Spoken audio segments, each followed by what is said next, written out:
Success point by AD sir classes में आपका स्वागत है। आज से हम क्लास 10 का मैथ्स डिस्कस करेंगे, ठीक है। तो प्रश्नावली अभ्यास 1 में क्या है, पहला चैप्टर है आपका संख्या पद्धति। संख्या पद्धति में पहला क्वेश्चन आपका मिल जाएगा। यहाँ से हम आज जो नियम की बात करते हैं तो प्राकृतिक संख्या। तो प्राकृतिक संख्या क्या होती है? वे संख्याएं जो वस्तु के गिनने के काम आती है, वे संख्याएं जो वस्तु के गिनने के काम आती हैं उन्हें हम प्राकृतिक संख्या कहते हैं। जैसे हो जाएगा 1 2 3 4 डॉट डॉट डॉट डॉट, ठीक है। यानी कि प्राकृतिक संख्या वे संख्याएं होती हैं जो वस्तु के गिनने के काम आती हैं, उन्हें हम क्या कहते हैं? प्राकृतिक संख्या कहते हैं। उसके बाद आते हैं पूर्ण संख्या। पूर्ण संख्या क्या होती है? वे संख्याएं जो 0 से लेकर 0 1 2 3 4 यानी कि डॉट डॉट डॉट 0 से लेकर स्टार्टिंग, उसे हम क्या कहते हैं? पूर्ण संख्याएं कहते हैं, ठीक है। तो आते हैं पूर्णांक किसे कहते हैं? पूर्णांक यानी कि वे संख्याएं जो माइनस प्लस दोनों में हो, वे संख्याएं जो माइनस और प्लस दोनों में है वो उन्हें हम पूर्णांक कहते हैं। जैसे -4 -3 -2 -1 0 1 2 3 4 डॉट डॉट डॉट, ठीक है। वे संख्याएं जो माइनस और प्लस दोनों में हो उसे हम पूर्णांक कहते हैं, ठीक है। तो आ जाते हैं भाज्य संख्या पर आ जाते हैं। अब भाज्य संख्या किसे कहते हैं, ठीक है। तो भाज्य संख्या वे संख्याएं होती हैं जो स्वयं के अलावा किसी और संख्या से भी करती हो, यानी कि जिसका गुणनखंड 2 या 2 से अधिक हो। वे संख्याएं जिनका गुणनखंड 2 या 2 से अधिक हो उन्हें हम भाज्य संख्याएं कहते हैं, ठीक है। जैसे हम कहते हैं सबसे छोटी भाज्य संख्या क्या होती है? तो सबसे छोटी भाज्य संख्या 4 होती है। यहाँ से सबसे छोटी भाज्य संख्या 4 6 8 9 10 12 14 15 यानी डॉट डॉट डॉट, यानी कि ये संख्याएं जिनका गुणनखंड 2 या 2 से अधिक हो, या फिर हम कह सकते हैं वे संख्याएं जो स्वयं के अलावा किसी और संख्या से भी कटती हो उन्हें हम क्या कहते हैं? भाज्य संख्या कहते हैं। यानी स्वयं से तो कटे और किसी और संख्या से भी कटती हो तो उन्हें हम भाज्य संख्या कहते हैं, ठीक है। अब आते हैं अभाज्य संख्या पर। क्या होते हैं अभाज्य संख्याएं? वे संख्याएं होती हैं, अभाज्य संख्याएं वे संख्याएं होती हैं जो स्वयं के अलावा किसी और संख्या से न कटे, स्वयं के अलावा जिनका गुणनखंड एक ही हो, या फिर हम कह सकते हैं अभाज्य संख्या वे संख्याएं होती हैं जिनका गुणनखंड सिर्फ एक ही हो, एक से अधिक न हो, यानी कि स्वयं के अलावा किसी और संख्या से नहीं कट सकती। जैसे 1 हो गया, 2 हो गया, 3 हो गया, 5 हो गया, 7 के बाद यहाँ से 11 हो गया, 13 हो गया, 17 हो गया, ठीक है, 19 हो गया, जो है कि 23 हो गया, यहां से 23 हो गया, 23 के बाद यहां से हो गया 29 हो गया, 31 हो गया, यानी डॉट डॉट डॉट डॉट कह सकते हैं, ठीक है।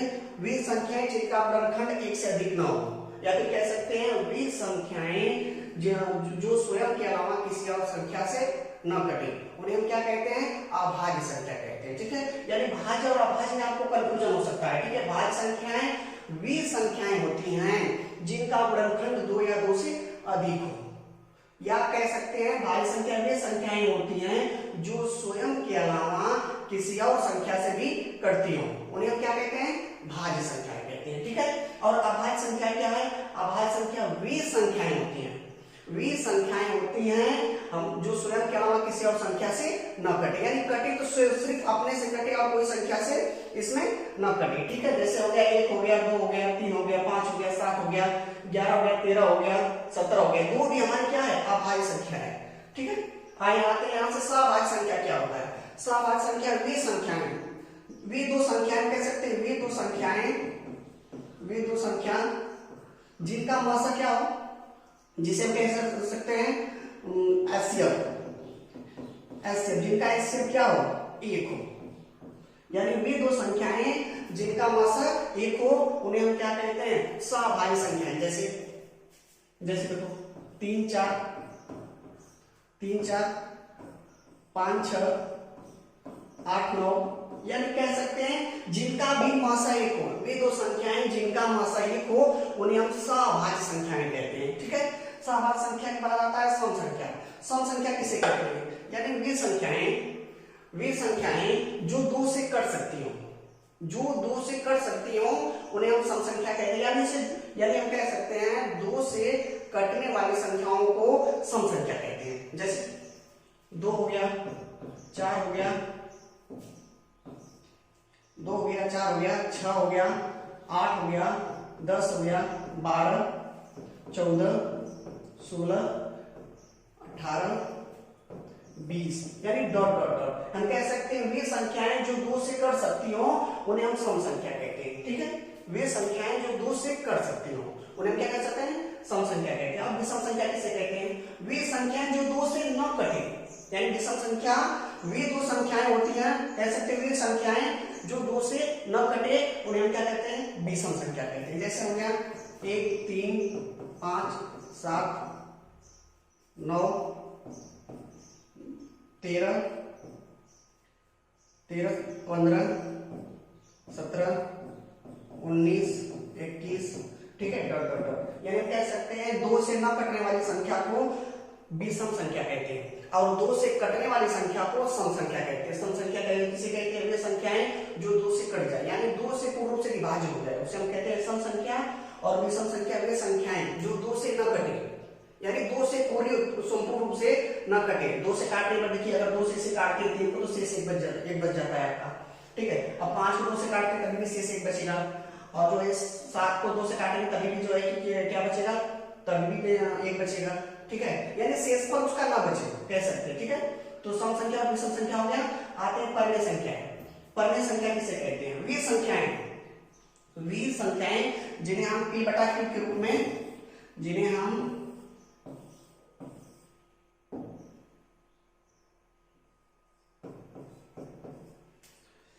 आते हैं परमेय संख्या। वे संख्याएं जिन्हें हम p बटा q के रूप में लिख सकते हैं, वे संख्याएं जिन्हें हम भिन्न के रूप में लिख सकते हैं, या फिर p बटा q के रूप में लिख सकते हैं, रूप का होता है। ठीक है, वे संख्याएं जिन्हें हम p बटा q के रूप में लिख सकते हैं उसे हम क्या कहते हैं? परमेय संख्या। लेकिन q is the not equal to 0, q is the not equal to 0। जो ये q का मान है वह 0 नहीं होना चाहिए, जो q का मान है वह 0 नहीं होना चाहिए। कह सकते हैं ये परमेय संख्या वे संख्याएं होती हैं जिन्हें हम p बटा q के रूप में लिख सकते हैं। ठीक है, लेकिन q is the not equal to 0, यानी कि q बराबर 0 नहीं होना चाहिए, q का मान जो है 0 के बराबर नहीं होना चाहिए। ठीक है, तो आते हैं परमेय संख्या। ठीक है, आते हैं अपरमेय संख्या पर। ठीक है, अपरमेय संख्या पर आते हैं। अपरमेय संख्या किसे कहते हैं? ठीक है, अपरमेय संख्या किसे कहते हैं? वे संख्याएं जिन्हें हम p बटा q के रूप में नहीं लिख सकते, वे संख्याएं जिन्हें हम p बटा q के रूप में नहीं लिख सकते, नहीं लिख सकते। ठीक है, अब जैसे में अगर इसकी बात करें परमेय संख्या, तो आप समझ गए परमेय संख्या किसे कहते हैं? जिसे हम p बटा q के रूप में लिख सकते हैं उन्हें हम परमेय संख्या कहते हैं। जैसे 1 बटा के 2, 1 बटा के 3, 3 बटा के 5, 7 बटा के 3, 5 बटा के 4। ठीक है, हम लिख सकते हैं उसे, हम क्या है? हमारी परमेय संख्या है, यानी कि p बटा q के रूप में। देखिए p बटा q के रूप में है कि नहीं? अगर हम p की बात करें तो p का मान 1 और q का मान 2, यानी कि q बराबर 0 नहीं हो रहा है, तो ये परमेय संख्या होगी। ये क्या होगी? परमेय संख्या होगी। ये 1 बटा के 3, 3 बटा के 5, 7 बटा के 3 और 5 बटा के 4। ठीक है, ये सब परमेय संख्या होगी। लेकिन अपरमेय संख्या वे संख्याएं जो p बटा q के रूप में नहीं लिखी जा सकती। इसमें क्वेश्चन पूछ सकता है। देखिए इसमें क्या कर सकता है? इसमें क्वेश्चन को पूछ सकता है। इसमें और क्वेश्चन पूछ सकते हैं कि ये बताइए सर कि अंडर रूट जो 4 है वह परमेय संख्या क्या परमेय संख्या है? तो अंडर रूट 4 को हम क्या लिख सकते हैं? 2 लिख सकते हैं। अंडर रूट 4 को हम क्या लिख सकते हैं? 2 लिख सकते हैं, क्योंकि जो है कि 4 जो है वर्गमूल, जो किसी का वर्गमूल अगर वर्ग होता है तो करनी से बाहर हो जाता है। जो करनी है वह 4 है, वो किसका वर्ग है? 2 का वर्ग है। यानी कि हम कह सकते हैं 2 बटा 1 तो हम लिख सकते हैं ना, यानी क्या है? हमारी परमेय संख्या है। अंडर रूट 4 भी हमारी क्या है? परमेय संख्या। अगर कह दे कि अंडर रूट बताइए, अंडर रूट 9 परमेय संख्या क्या परमेय संख्या? तो बताइए अंडर रूट 9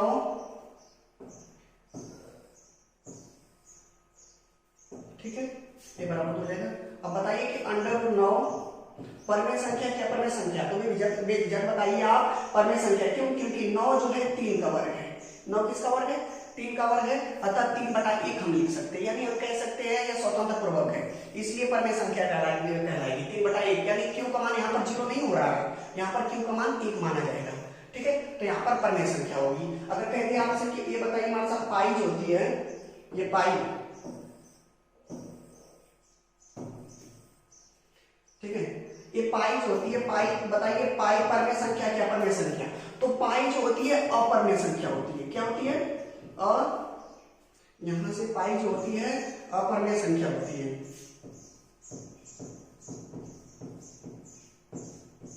अपरमेय संख्या, ठीक है, लेकिन पाई का जो मान होता है वह 22/के क्या होता है? 22/7 होता है। जो पाई का मान होता है वह 22/7 होता है। यह परमेय संख्या होगी, यह क्या होगी? परमेय संख्या होगी। आपसे क्वेश्चन पूछ सकता है परमेय संख्या होगी, तो इसलिए कंफ्यूजन न होगी। अगर पाई पूछता है कि पाई परमेय संख्या है कि अपरमेय संख्या, तो पाई जो है अपरमेय संख्या होगी। ठीक है, लेकिन पाई का मान अगर पूछ दे कि पाई का मान परमेय संख्या है कि अपरमेय संख्या है, तो पाई का जो मान होता है वह परमेय संख्या होता है, क्योंकि पाई का मान जो पाई 22/के क्या होता है? 22/7 होता है, यानी कि p/q के रूप में है, इसलिए इसे हम परमेय संख्या कहेंगे। ठीक है, अब आते हैं इस पर अपरमेय संख्या पर। अपरमेय संख्या क्या है? अपरमेय संख्या वे संख्याएं होती हैं जिन्हें हम p/q के रूप में नहीं लिख सकते, यानी जैसे हम कह सकते हैं कि √3, क्या √3 बाहर आएगा? नहीं आएगा। या कह सकते हैं √2 बाहर आएगा? नहीं आएगा, यानी कि √2 का मान 1.141 होता है, यानी कि यह बाहर स्वतंत्र रूप से बाहर नहीं आ रहा है। स्वतंत्र रूप से क्या हो रहा है? बाहर नहीं आ रहा है। तो यहाँ से जो है कि ये भी स्वतंत्र रूप से बाहर नहीं आएगा, 1.313 होता है। ठीक है, तो ये भी क्या होगा? बाहर नहीं आएगा। इसलिए जो है कि पाई जो अंडर रूट में है, √3 √2 से बाहर ना निकले, तो उसे हम क्या कह सकते हैं? या फिर दशमलव के रूप में हो, जिसका कोई अंत ना हो, 2 3 3 3 3 3 चलता चले जाए। ठीक है, यहाँ पर चलता चले जाए, यानी कि हम कह सकते हैं, इसमें क्वेश्चन और पूछ सकते हैं आपसे कि ये बताइए सर, ये बताइए कि 3.5 परमेय संख्या है कि नहीं? ये परमेय संख्या है या नहीं? ठीक है, पूछ सकता है, या फिर कह सकता है 2.33 बताइए परमेय संख्या है क्या परमेय संख्या? दोनों में कंफ्यूजन हो जाओगे। ठीक है, तो यहाँ से अगर एक ही पद या 2 पद तक सीमित है, इसका मान एक ही पद या 2 पद सीमित है, तो अगर ऐसे पूछ देता है तो आप यहाँ से परमेय संख्या बताइए। क्यों? क्योंकि जो है कि 3.5 को हम क्या करेंगे? 3.5 अगर हम 10 से ऊपर उड़ा कर आते हैं, क्योंकि 10 1 अंक पर है तो 10 से गुणा कराएंगे, अगर 2 अंक पर है तो 100 से गुणा कराएंगे, 10 से ऊपर गुणा कराते हैं, 10 से नीचे गुणा कराते हैं, इसके मान में कोई परिवर्तन नहीं होगा। तो यहाँ से क्या हो जाएगा? 35/के क्या हो जाएगा? 10 हो जाएगा, यानी दशमलव क्या हो जाएगा? हट जाएगा।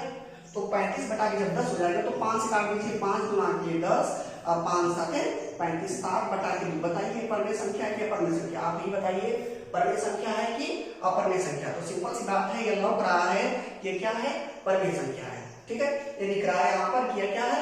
परमेय संख्या है। लेकिन अगर इसकी बात कर दिया जाए कि 2.33 जो 3 है, तो इसका कोई सीमा नहीं, क्योंकि यहाँ पर कितनी दूर तक जाएगा कोई सीमा नहीं है, इसलिए इसको इंफिनाइट लिखेंगे तो 2.33 सीधे सीधे लिखेंगे आप अपरमेय संख्या है।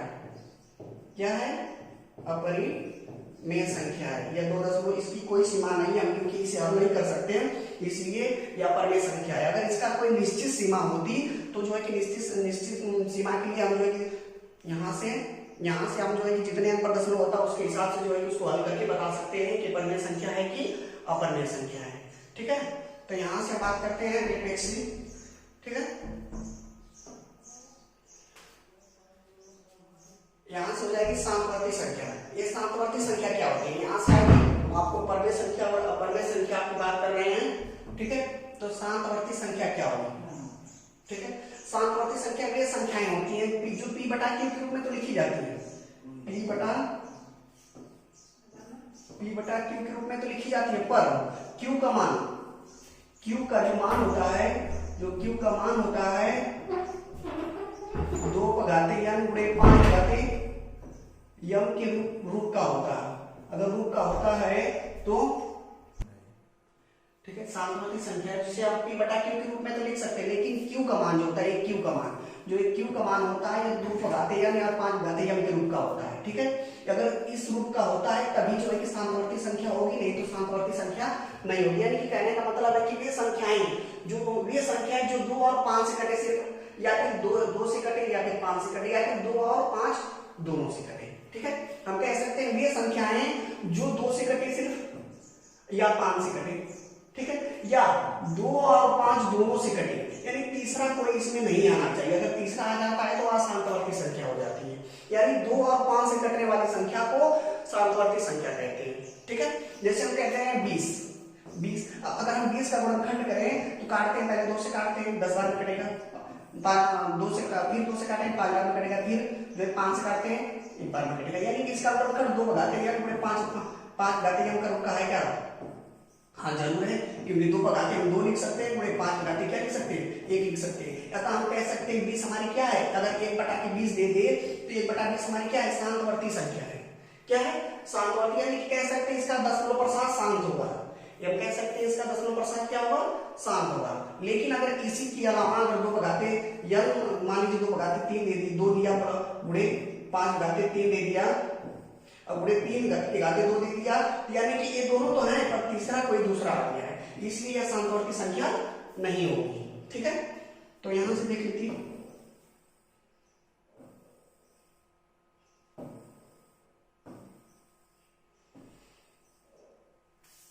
चलिए यहां से यानी कि शांतवर्ती संख्या समझ में आ गई होगी, जिसे हम p/q के रूप में लिख सकते हैं। लेकिन q का मान जो है 2 भगाते n और 5 भगाते m के रूप का होता है, ठीक है। तो जैसे अगर हम बात करते हैं, आपको बताया भी कि 1/20, बताइए शांतवर्ती संख्या है कि नहीं शांतवर्ती संख्या, यानी दशमलव प्रसाद इसका शांत है कि अशांत है, ठीक है।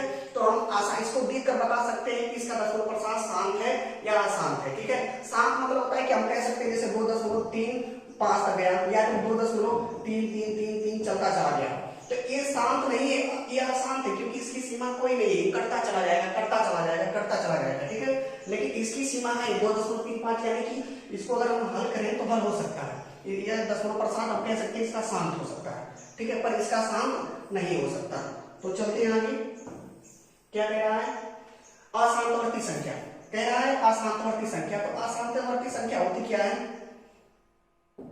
अशांतवर्ती संख्या क्या होती है? यानी वे संख्याएं जो 2 भगाते m गुणे 5 भगाते m के रूप का नहीं होता है, यानी यह रूप का नहीं हो, यानी कोई तीसरा इसमें आ सकता है, ठीक है। तो यानी कि सिर्फ 2 या 5 नहीं कटे, किसी और संख्या से भी कटती हो, ठीक है, उसे हम अशांतवर्ती संख्या कह सकते हैं, ठीक है। जो 2 और 5 के सिवा कोई तीसरी संख्या आ जाती है, मान लीजिए आपका दे दिया 12 दे दिया, 12 बताइए 1/12 शांतवर्ती संख्या है कि अशांतवर्ती संख्या? तो देखकर आप बता सकते हैं कि अशांतवर्ती संख्या। क्यों? क्योंकि 2 से तो कट रहा है, लेकिन 2 के बाद 3 से कट रहा है, यानी कि हमें शांतवर्ती संख्या में क्या चाहिए? 2 चाहिए और 5 चाहिए ना, 2 भगाते हम गुणे 5 भगाते यम के रूप का होता है। लेकिन यहाँ पर 12 अगर आप गुणनखंड करते हैं तो क्या हो जाएगा? 2 छक्के 12, फिर 2 से काटेंगे, 2 त्याई 6, फिर 3 से काटेंगे, 3 एकम 3। इसका मतलब है कि 2 भगाते 2 और गुणे जो है कि 3 भगाते 1 लिख सकते हैं। यथा हम 2 और 5 के सिवा यहाँ पर 3 आ गया, इसलिए क्या है? यह अशांतवर्ती संख्या है। शांतवर्ती संख्या और अशांतवर्ती संख्या में कोई दिक्कत तो नहीं होगी अब, ठीक है। आगे चलते हैं, आगे देख लेते हैं इसे। अब आते हैं एलसीएम। एलसीएम क्या होता है? ठीक है, यहां से एलसीएम यानी एलसीएम होता क्या है? लघुत्तम समापवर्तक, जिसे हम कहते हैं लसर, ठीक है। ये एलसीएम क्या होता है, लसर क्या होता है, ठीक है। अगर हम लसर की बात करें और मसर की बात करें तो परिभाषा, इन दोनों की परिभाषा क्या होती है, ठीक है। अधिकतर परिभाषा आप जान लेंगे तो जो है कि सवाल एलसीएम और एचसीएफ आप लगा सकते हैं कि परिभाषा क्या होती है एलसीएम की। यानी कह सकते हैं एलसीएम अगर लेना है तो मान लीजिए 3 है 5 है, ठीक है। यानी वे दो संख्याएं जिनका जो दी गई संख्याओं से कर सके, यानी वे दो संख्याएं जिन जो मान लीजिए 3 और 5 का एलसीएम अगर हम लेते हैं तो 15 आ जाता है, ठीक है। तो वे बड़ी से बड़ी संख्याएं जो दी गई संख्याओं से कर सके, जो दी गई संख्याएं से कर सके, यानी वे बड़ी से बड़ी संख्या, ये बड़ी से बड़ी संख्या यानी 3 और 5 से बड़ा 15 है, यानी वे बड़ी से बड़ी संख्याएं जो दी गई संख्याओं से कर सके, यानी 15 जो है कि क्या कर रही है, 3 से भी कट रहा है और 5 से भी कट रहा है, अतः इसका एलसीएम क्या हो जाएगा 15 हो जाएगा। कह सकते हैं इसकी परिभाषा में कि वे संख्याएं, वे दी गई संख्याएं बड़ी से बड़ी संख्याएं जो दी गई संख्याओं से कर सके, ठीक है। और मासा मतलब क्या होता है एलसीएम, एलसीएम क्या होता है और इसे कहते हैं एलसीएम। ठीक है, एलसीएम क्या होता है? इसका एलसीएम लॉगेस्ट कॉमन फैक्टर होता है, हाईएस्ट कॉमन मल्टीप्लिकेशन होता है। ठीक है, नहीं, हाईएस्ट कॉमन फैक्टर होता है, लॉगेस्ट कॉमन मल्टीप्लिकेशन होता है। तो यहाँ से एचसीएफ की बात करते हैं तो एचसीएफ मान लीजिए आपको दे दिया 12 दे दिया, 15 दे दिया। ठीक है, यानी ये छोटी से छोटी संख्या, यानी 12 और 15 का अगर आप एचसीएफ निकालेंगे तो छोटा ही आएगा। अगर आप एचसीएफ निकालेंगे तो आप छोटा मिलेगा। क्यों छोटा मिलता है? क्योंकि वे छोटी से छोटी संख्या जो दोनों संख्याओं को काट सके, यानी आप 12 और 15 का अगर एचसीएफ निकालें तो ये 3 आएगा। ठीक है, क्योंकि एचसीएफ 2 विधि से निकाली जाती है। पहले तो गुणनखंड विधि से निकाली जाती है, 12 को अलग कर लो और 15 को क्या करो, अलग कर लो यहाँ से। ठीक है, 2 से काट देते हैं, 6 बार में कटेगा, फिर 2 से काटते हैं 3 बार में कटेगा। ठीक है, फिर 3 से काट देते हैं 1 बार में कटेगा यहाँ से, फिर 3 से काटते हैं 5 बार में कटेगा, फिर 5 से काटते हैं 1 बार में कटेगा। यानी 12 का गुणनखंड आपको क्या हो जाएगा, 2 गुणे 3, और जो है कि 15 का गुणनखंड सीधा सीधा जाना है 3 गुणे 5। ठीक है, और एचसीएफ अगर आपको निकालना है, एचसीएफ निकालना है तो गुणनखंड विधि से, तो इसमें देखिए इन दोनों में क्या कॉमन मिल रहा है, यानी 3 क्या मिल रहा है, दोनों कॉमन मिल रहा है। जो 3 है इन दोनों में कॉमन मिल रहा है, तो जो कॉमन मिलेगा वही हमारा क्या होगा, एचसीएफ हो जाएगा। ठीक है, तो यानी कि वे छोटी से छोटी संख्याएं जो दी गई संख्याओं को काट सके उसे हम क्या कहते हैं, एचसीएफ कहते हैं। यानी छोटी से छोटी संख्या जो होती है, जो दी गई संख्या होती है उसको संपूर्ण रूप से काट सकती है। ठीक है, उसे एलसीएम कहते हैं। एलसीएम में क्या होता है, वह बड़ी से बड़ी संख्या है जो दी गई संख्याओं से कट सके। यानी कि हम बड़ी से बड़ी संख्या ढूंढेंगे, जो हम संख्याएं जिसका हमें एलसीएम निकालना है उससे यह कट सके। देखिए 3 से भी कट जाएगा और 5 से भी कट जाएगा, यानी 3 बी से काट रही है और 5 बी से काट रही है। ठीक है, और एलसीएम में क्या होता है कि जो 3 है वह इससे 12 को काटेगा और जो 3 है वो 15 को काटेगा। यानी कह सकते हैं हम कि जो वो बड़ी से बड़ी संख्याएं जो दी गई संख्याओं से कट सके उसे क्या कहते हैं, एलसीएम कहते हैं। और एचसीएफ में छोटी से छोटी संख्याएं जो दी गई संख्याओं को काट सके उन्हें क्या कहते हैं, एचसीएफ कहते हैं। ठीक है, चलते हैं आगे, क्या कह रहा है। अब आते हैं क्लास 10 यानी कि मैथ के प्रश्नावली अभ्यास 1.1 पर आते हैं। क्या पहला क्वेश्चन कह रहा है, क्वेश्चन कह रहा है कि निम्नलिखित संख्याओं का एचसीएफ ज्ञात कीजिए। करने के लिए कह रहा है निम्नलिखित संख्याओं का एचसीएफ ज्ञात करने के लिए निर्विकल्प विभाजन एलसीएम का प्रयोग कीजिए। यानी कह रहा है कि इसका यानी कि गुणनखंड, यानी कि आप देखिए एचसीएफ अगर हम निकालते हैं इसका एचसीएफ तो 3 विधि से निकलेगा। पहला तो एचसीएफ निकालते हैं तो यहाँ से पहला तो आप जानते हैं भाग विधि।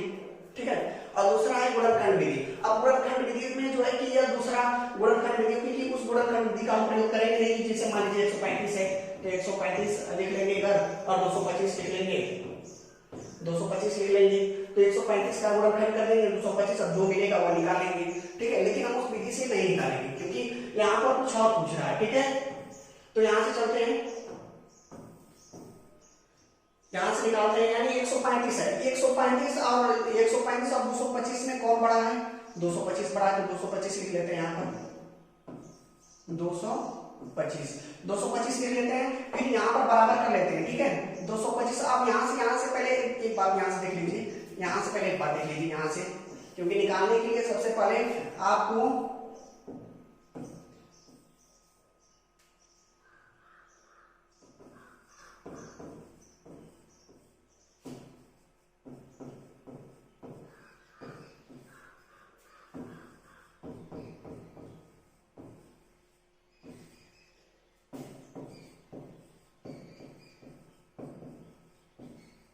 ठीक है, जब हम भाग विधि से निकालते हैं तो पहला भाजक होता है, फिर भाज्य होता है, फिर भाजक होता है, फिर भागफल होता है, फिर शेषफल होता है। ठीक है, क्योंकि इसी विधि का प्रयोग हम यहाँ पर एचसीएफ में करेंगे, क्योंकि भाज्य बराबर का हो जाएगा। अगर हम भाज्य बराबर पूछता है तो पहले क्या हो जाएगा, भाज्य बराबर क्या हो जाएगा, भाजक। ठीक है, भाजक गुणे भागफल, अब प्लस क्या हो जाएगा यहाँ से, प्लस शेषफल, क्योंकि शेष जब तक 0 नहीं बचेगा तब तक हम एचसीएफ इसका नहीं पता कर पाएंगे। ठीक है, तो यहाँ से यह सूत्र का प्रयोग करेंगे हम, क्या, भाज्य बराबर हो जाएगा भाजक गुणे भागफल प्लस शेषफल। अगर हम इसकी बात करते हैं तो आगे लिख लीजिए, बता रहे हैं इसे। ठीक है, यहाँ से भाज्य बराबर हो जाएगा, अगर हम इससे निकालें इसका तो इस सूत्र का, तो भाज्य बराबर हो जाएगा यहाँ से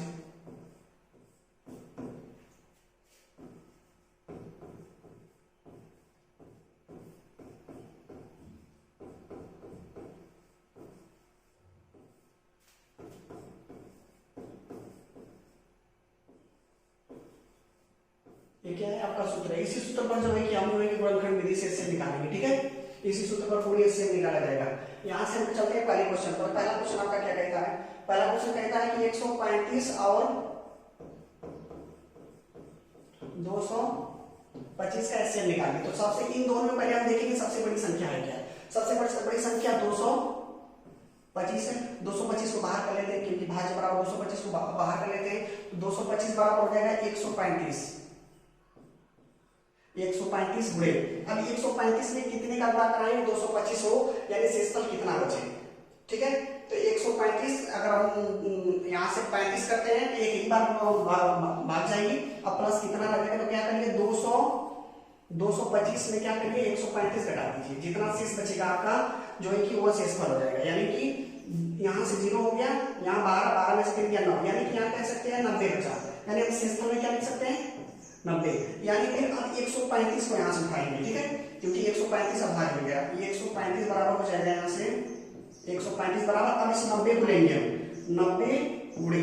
अब 90 में कितने का गुणा कराएं कि 135 हो जाए, यानी 90 में 1 का गुणा कराएंगे। अब प्लस, अब 90 में अगर हमें 35 घटाना है तो 135 में क्या करेंगे 90 घटा दीजिए। तो 135 में जब 90 घटाएंगे तो ये 5 हो जाएगा, और 13 में से हो जाएगा कितना हो जाएगा 4, 45, ठीक है। तो यहाँ प्लस शेष कितना बच गया 45 बच गया, शेष यहाँ से 45 बच गया। अब इस 90 को क्या करिए यहाँ पर लिखिए, 90 बराबर हो जाएगा इस 45 को यहाँ पर गुणनखंड के रूप में लिखिए 45 गुणे।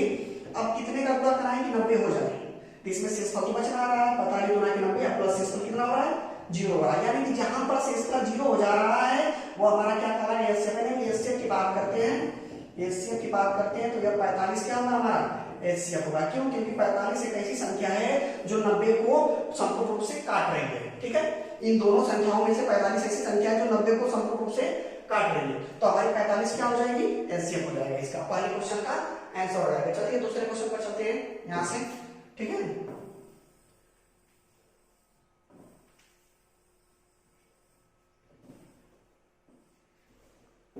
चलिए दूसरा क्वेश्चन क्या कह रहा है कि 100, ठीक है। और यहां से चलते हैं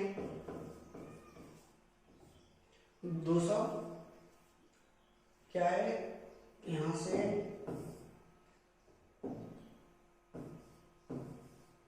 38,220, ठीक है। यहाँ चलते हैं। अब इन दो संख्याओं में सबसे बड़ी संख्या क्या है? इन दोनों संख्याओं में सबसे बड़ी संख्या क्या है? सबसे बड़ी संख्या आपको लग रही है 38,220, ठीक है। अब बराबर यहां से करेंगे क्योंकि भाज्य बराबर हो जाएगा 196, यानी 196 लिखेंगे, ये संख्या लिखेंगे। 196 में कितने का गुणा कराएं कि जो है कि 38,220 हो जाए, यानी कि हम 196 में कितने का गुणा कराएं, तो यानी कि हम कह सकते हैं 195 का गुणा कराएंगे तो 38 प्लस 0 बचेगा शेष, ठीक है। 196 में 195 का मल्टीप्लाई कराएंगे तो यही आ जाएगा 38,220, ठीक है। तो यहाँ से प्लस शेष 0 बचेगा। तो यहाँ से इसका गुणनखंड क्या हो जाएगा? इसका मतलब इसका जो है एचसीएफ क्या हो जाएगा? इसका एचसीएफ कौन संख्या इसको काटी है? इसको संपूर्ण रूप से 196 काटी है, तो इसका एचसीएफ क्या हो जाएगा? इसका एचसीएफ हो जाएगा 196, ठीक है। जो संपूर्ण रूप से काटता है वही तो हमारा एचसीएफ कहलाता है। जो संपूर्ण रूप से 0 प्राप्त हो जाए, शेषफल क्या हो जाए 0 प्राप्त हो जाए, जिस संख्या से शेषफल 0 प्राप्त हो जाए वही संख्या हमारी क्या कहलाती है एचसीएफ कहलाती है। तो एचसीएफ में आपको 196 क्या हो जाएगा एचसीएफ हो जाएगा, ठीक है। तो इसे आपका ये हमने को हो जा रहा है, आप इसे क्या करिए नोट कर लीजिए, ठीक है। नोट करते चलेंगे आप तो भूलेंगे नहीं सिलेबस को, ठीक है।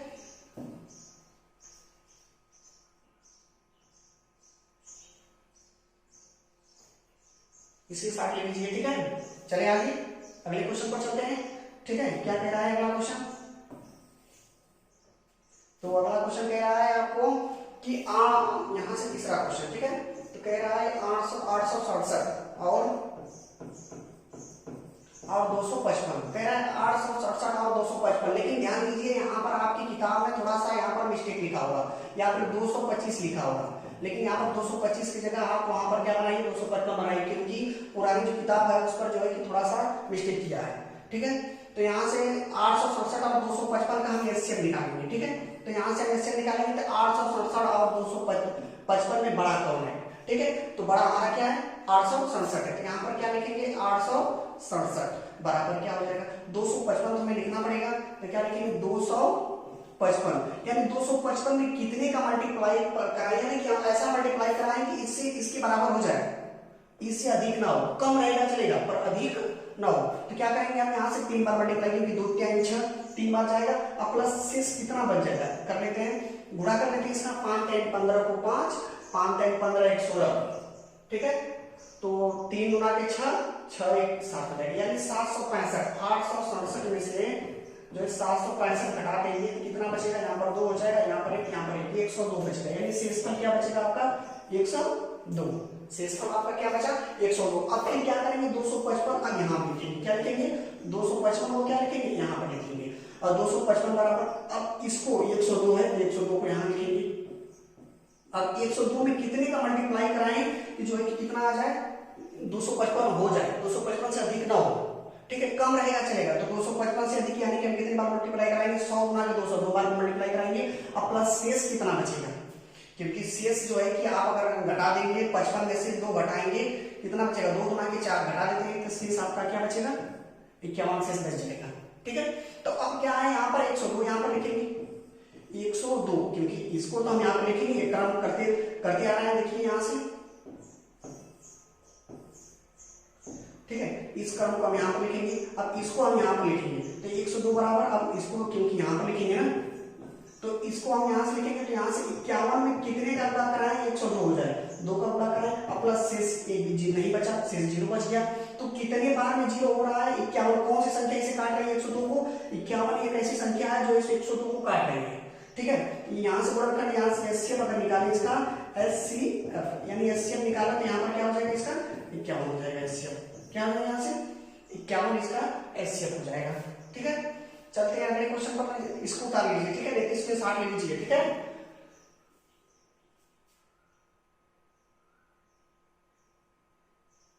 चलते हैं तो अगले क्वेश्चन पर, क्या कह रहा है, ठीक है, कह रहा है प्रश्न नंबर 2 कह रहा है कि दर्शाइए कि कोई भी धनात्मक विषम पूर्णांक संख्या 6q+1 या 6q+3 या 6q+5 के रूप का होता है जहां की वे पूर्णांक है। कह रहा है कोई भी संख्या, कोई दर्शाना, कोई क्या करना है हमें दर्शाने के लिए कह रहा है, तो क्या करेंगे आप पहले दर्शा लेंगे, यानी कि विषम संख्या कोई ऐसी संख्या है विषम संख्या की प्राप्त होगी 6q+1, ठीक है। तो यहां से 6q+1 देख लेते हैं, तो 6q+1 अगर हम लेते हैं यहां से, तो कह रहा है q बराबर, q एक पूर्णांक संख्या, q बराबर हम कुछ भी ले सकते हैं, q बराबर यहां से 0 1 2 3 4, क्योंकि ये पूर्णांक संख्या है, क्यों ना, पूर्णांक के चाहे माइनस में चाहे प्लस में, ठीक है। चेक कर लेते हैं क्या विषम संख्या, इसको हल करने पर क्या हमें विषम संख्या ही प्राप्त होती है, ठीक है। तो वही दर्शाना है कि विषम संख्या प्राप्त, ये क्या करिए 0 रखिए, एक बार 1 रखिए, 2 रखिए, 3 रखिए, चेक कर लीजिए सही पर, ठीक है। तो यहाँ पर हम क्या रखते हैं 0 रख लेते हैं पहले, तो यहाँ पर लिखेंगे 6 गुणे, यानी q का मान क्या रखेंगे, q बराबर 0, q बराबर 1, q बराबर 2 और q बराबर 3, चेक कर लेते हैं सभी पर, ठीक है। तो पहले हम q बराबर 0 रखकर चेक करेंगे, q का मान 0 यानी q की जगह 0 रखेंगे, +1 रखेंगे, ठीक है। तो क्या हो जाएगा 1 प्राप्त होगा, क्या प्राप्त होगा 1 बताइए विषम संख्या है कि सम संख्या है, तो हम बता चुके वे संख्याएं, सम संख्या आपको बताएं, वे संख्याएं जो 2 से कटती हो उन्हें हम क्या कहते हैं, सम संख्या कहते हैं। तो 1 2 से तो कटेगा नहीं, तो सिंपल सी बात है क्या है विषम धनपूर्णांक संख्या है, ठीक है। आते हैं इस पर, q बराबर, यहां से q बराबर 1 रख लेते हैं, ठीक है। तो 6 गुणे 1 + 1, ठीक है, q बराबर 1 रखेंगे तो यहां से क्या हो जाएगा 6 कमा 6 1 7, 7 बताइए विषम संख्या है कि सम संख्या है, 7 भी एक विषम धनपूर्णांक है, क्यों, क्योंकि यह 2 से नहीं कट रही है, ये 2 से नहीं कट रही है, शेषफल हमारा क्या बच जा रहा है 1 बच जा रहा है, यानी कि यहाँ से ये भी हो रहा है।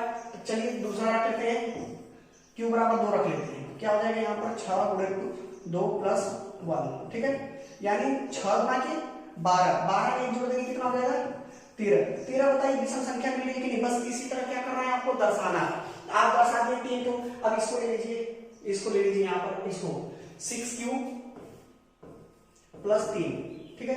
तो यहाँ से q बराबर का रखिए 0 रखिए, q बराबर 0 रखिए +1, यानी क्या 0 में अगर किसी भी संख्या का गुणा करते हैं, किसी भी संख्या का अगर 0 से गुणा करते हैं तो उसका मान क्या हो जाता है 0 हो जाता है, ठीक है। जब इसका मान 0 हो जाएगा तो 0 का मान 0, 0 में 6 का गुणा करेंगे तो 0 हो जाएगा और 1 शेषफल 1 बचेगा, ठीक है। यानी हम कह सकते हैं 0 + 1 अर्थात 1 ही बचेगा, तो हमारा तभी हमारा पूरा जो विषम संख्या आ रही है, ठीक है।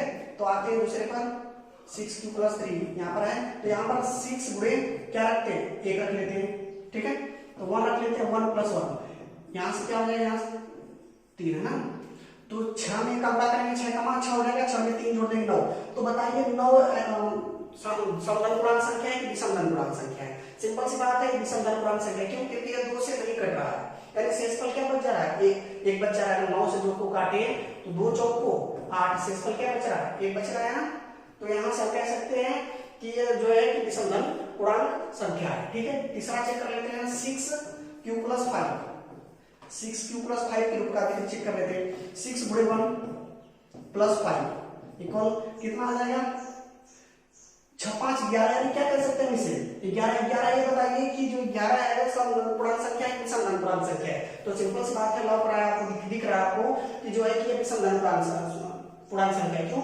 क्योंकि आपको हम बता चुके हैं कि विषमधन पूर्णांक संख्या किसे कहते हैं और समधन पूर्णांक संख्या किसे कहते हैं, यानी ये 2 से कटने वाली संख्या को समधन पूर्णांक संख्या कहते हैं, 2 से न कटने वाली संख्या को विषमधन पूर्णांक संख्या कहते हैं, यानी कि सम संख्या और विषम संख्या, ठीक है। और तीसरा चेक कर लेते हैं, यहाँ क्या है, 6 गुणे क्या है, 6 गुणे 3 प्लस 5, 6 त्रिक 18,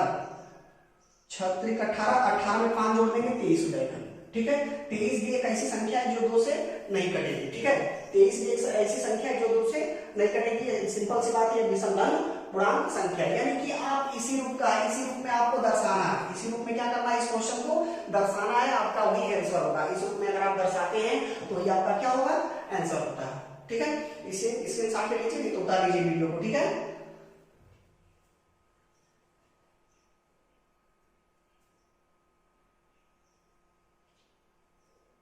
चलो इसे मिटा देते हैं, तो चलते हैं अगले क्वेश्चन पर। क्या कह रहा है, कह रहा है किसी परेड में, क्या कह रहा है, कह रहा है किसी परेड में 616 सदस्यों वाली एक सेना आर्मी की टुकड़ी को 32 सदस्यों वाले एक आर्मी के बैंड के पीछे मार्च करना है, ठीक है, मतलब समझिए, कह रहा है किसी परेड में, कैसे परेड जो होता है, आर्मी का परेड होता है, एक लाइन में बनाकर होता है, ठीक है, लाइनें बनाकर होता है, जो लंबी लंबी लाइनें बनाई जाती है, कह रहा है वही 616 सदस्य है, आर्मी की जो है 616 सदस्य, लेकिन कितने लाइनें बनाई जाएंगी, कह रहा है किसी परेड में 616 वाली एक सेना, जो सेना होती है आर्मी की, ठीक है, सेना की टुकड़ी को 32 सदस्यों वाले एक आर्मी की ब्रेड के पीछे मार्च करना है, 32 सदस्यों की एक पीछे जो है उन्हें क्या करना है, मार्च करना है, कह रहा है दोनों समूहों के समान संख्या वाले स्तंभों में मार्च करना है, यानी कि दोनों ऐसी संख्या बनाइए जो उनका जो है कि लाइनें हैं, जो ये लाइनें वो समान हो, ना बेसी हो ना कम हो, ठीक है, वो लाइनें क्या हो, समान हो, उसी लाइन में क्या करना है, मार्च करना है, मार्च मतलब क्या होता है, चलना, ठीक है, उसी लाइन में उनको क्या करना है, चलना है, ठीक है, चलते हैं यहाँ से, ठीक है, मार्च करना, कह रहा है कि मार्च करना है, स्तंभों की अधिकतम संख्या क्या होगी जिसमें वो मार्च करेंगे, बताइए कि मतलब 616 जो सदस्य हैं, 616 सदस्य हैं, लेकिन 32 आर्मी की जो है कि 32 क्या है, जो 32 है, कह रहा है 32 सदस्यों वाली आर्मी के बैंड के पीछे मार्च करना है, ठीक है, 32 सदस्यों वाली, यानी इन दोनों का क्या निकालेंगे हम यहाँ से, एचसीएफ निकालेंगे, अगर हम इन दोनों का एचसीएफ निकालेंगे, जो भी आएगा वही जो है कि वो क्या मिलेगी, अधिकतम संख्या मिलेगी, यानी लाइनों की जो है कि मार्च करने की अधिकतम संख्या मिलेगी, तो यहां से निकालते हैं इसे, ठीक है, देखिए यहां से क्या है, 616 कह रहा है, 616 और 32 का क्या निकालेंगे, एचसीएफ निकालेंगे, ठीक है, 616 और 32 का एचसीएफ निकालेंगे, जब 616 और 32 का एचसीएफ निकालेंगे यहां से, ठीक है, तो यहां से क्या हो जाएगा, इन दोनों में सबसे बड़ी संख्या क्या है, इसी पहले बता चुके हैं इसे क्या होता है, ठीक है, तो इन दोनों में सबसे बड़ी संख्या जो है कि 616 है, तो 616 बराबर यानी 32 का कितने का गुणा कराएंगे, 32 में कितने का गुणा कराएंगे कि 616 हो जाए, यानी 616 से अधिक ना हो, कम हो जाए, ठीक है, तो यहाँ पर क्या करेंगे, यहाँ से तो 32 में क्या करेंगे, यहाँ से गुणा करा लेते हैं, तो 32 में क्या करेंगे, 616 का गुणा में कराने आ रहा है, तो 616 का क्या करेंगे, इसमें भाग दे दीजिए, ठीक है,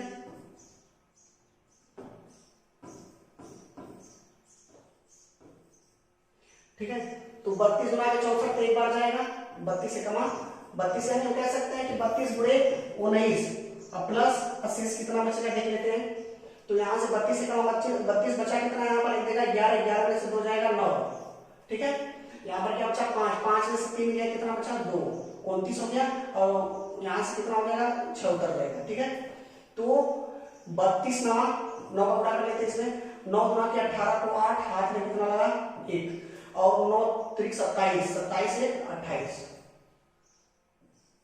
ठीक है। तो शेष कितना बच गया यहाँ से, 16 में से आ गया 8, ये कैंसिल हो गया, ठीक है। शेषफल क्या बच गया यहाँ पर, शेषफल जो है कि आपका, ठीक है, यह शेषफल आपका 8 बच गया, जो 8 है वो आप शेषफल 8 बच गया। तो अब देखिए, अब 32 को क्या लिखेंगे, यहाँ पर लिखेंगे, क्योंकि 32 को आप यहाँ लिखेंगे। 32 बराबर क्या हो जाएगा, 32 बराबर 8 में कितने का गुणा कराएंगे, 32 हो जाए, 32 से बेसी ना हो, कम रहेगा चलेगा, शेषफल बचेगा चलेगा, पर जो है बेसी ना हो। तो 32 गुणे क्या हो जाएगा 4, 8 प्लस क्या हो जाएगा 0, क्योंकि 32 में जब हम 4 का मल्टीप्लाई करेंगे, 8 में जो 4 का मल्टीप्लाई करेंगे वो 32 हो जाएगा, शेषफल हमारा 0 बचेगा।